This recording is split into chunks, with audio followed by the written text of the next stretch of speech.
just wanted to pop on to give a quick reflection of a rapid design sprint that me and my team just ran with Mid and West Wales Fire and Rescue Service.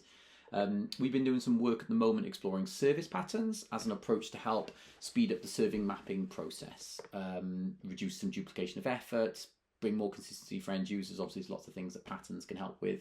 It's very much exploratory work at the moment that we're doing, and we're sort of investigating if there's value in something like this for organisations across Wales. So as part of this work, we are sort of working with different organisations to test some of our concepts and iterate in a live service mapping scenario.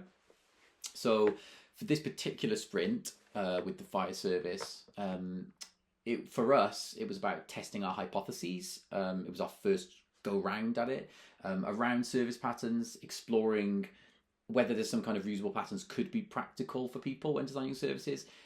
For the Mid and West Wales Fire and Rescue Service, it was about learning about these new approaches, about service mapping, user-centered design, service patterns to help with all of that, and how they could be applied in the digitisation of their services. So we ran through the design process on their services, from defining user groups, reframing processes as user-facing services, categorizing them into established patterns like categories like apply and book to find commonalities.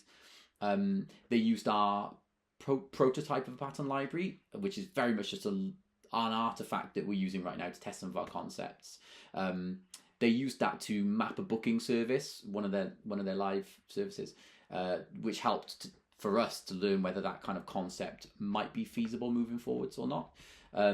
They mapped out a user flow for that service using the pattern. They created paper prototypes. They tested them with each other to refine their service maps. So this was really good for them because they got to learn about the design process, what it looks like, how it works, and how service mapping might be able to assist in the digitization of their services. But for us, we got to learn about the approach to service mapping that we're exploring and whether that seems viable or not. We also got to learn about whether a workshop like this is valuable, and it was really great. It went really, really well. They hopefully learned a lot from it, and we learned a lot from it. So yeah, it was very much a kind of co-design sprint meets concept testing experiment. And seeing it come together at the end of the day was really great. So we're going to do a couple more of these we've got 2 more organisations now in the next few weeks where we're going to run 2 more, but we're looking to run more in the future. So if you're interested in it as well, do let us know, get in touch, and we'll see what we can do. Cool, that's it for now. Hoyle.